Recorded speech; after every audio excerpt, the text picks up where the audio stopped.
الحمدللہ رب العالمین والصلاة والسلام علی خیر خلقہ محمد و آلہ و اصحابہ اجمعین، اما بعد۔ معزز محترم میرے بھائیوں اور دوستو،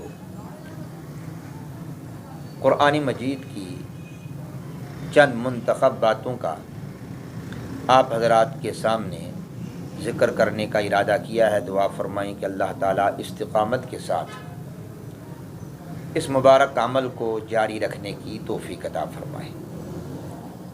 ہمارے دین اسلام کی جو بنیادیں ہیں وہ قرآن ہے، حدیث پاک ہے، اجماع امت ہے اور قیاس شرعی بھی ہمارے دین کی بنیاد ہے۔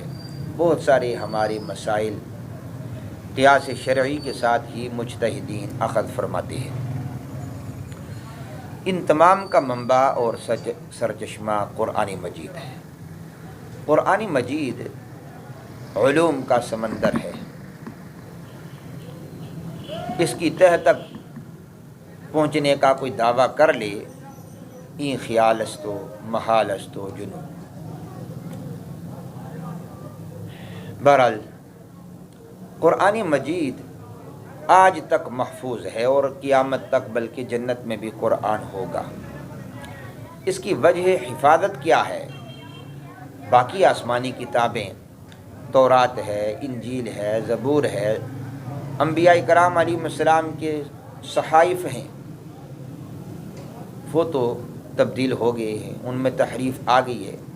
قرآن مجید کا ایک شوشہ، ایک نقطہ، ایک زیر، ایک زبر، ایک شاد، ایک مد، ایک ساکن کوئی بدل نہیں سکا، نہ سکتا ہے۔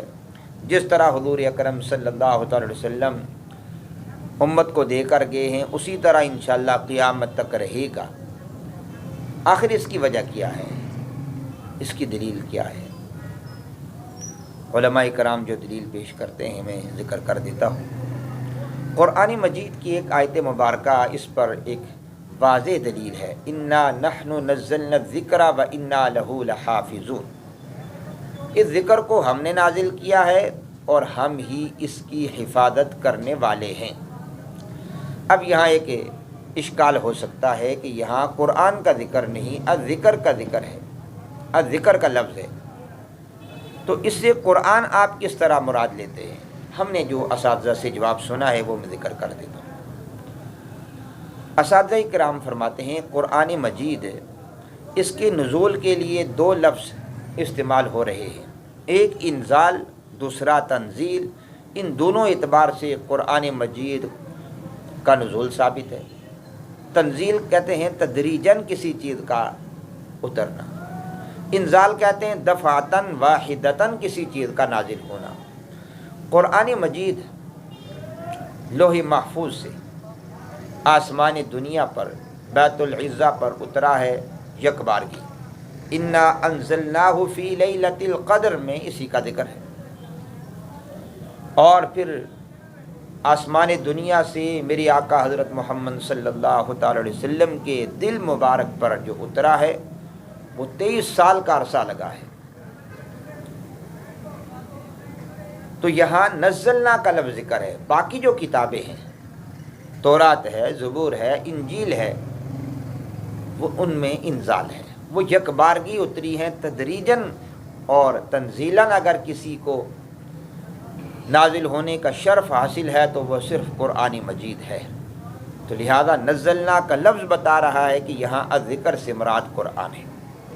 بہرحال اس بات کے اندر وضاحت ضروری ہے اور مزید وضاحت بھی ہو سکتی ہے، لیکن چونکہ ٹائم مختصر ہے اس لیے میں نے 1-2 منٹوں میں بات ختم کرنی ہے۔ قرآن مجید کی پہلی وحی کہاں نازل ہوئی ہے؟ جبل نور میں ایک غار ہے جس کا نام ہے غار حرا، بڑی مبارک غار ہے، جہاں میرے آقا صلی اللہ علیہ وسلم عبادت کے لیے تشریف لے جاتے تھے۔ وہاں پہلی وحی نازل ہوئی ہے۔ سیدنا حضرت جبریل امین علیہ السلام پہلی وحی لائے۔ سورۃ العلق کی ابتدائی 5 آیات، ان میں پڑھنے کا ذکر ہے، اقرأ بسم ربک الذی خلق۔ تو بہرحال وہ 5 آیتیں ہیں جو قرآن مجید کی پہلی وحی ہے۔ قرآن مجید مکۃ المکرمہ میں بھی اترا ہے، مدینہ منورہ میں بھی اترا ہے۔ اب اس کی تقسیم آپ دیکھتے ہیں کہ صورتوں میں بعض صورتوں کے ساتھ مکیہ لکھا ہے، بعض کے ساتھ مدنیہ لکھا ہے۔ اس فرق کی وجہ یہی ہے کہ 13 سال میرے آقا مکۃ المکرمہ میں رہے ہیں، لہذا 86 قرآن مجید کی صورتیں مکہ میں اتری ہیں، وہ مکی ہیں، اور 10 سال میرے آقا صلی اللہ تعالی علیہ وسلم مدینہ منورہ میں رہے ہیں، آپ کا قیام مبارک رہا ہے۔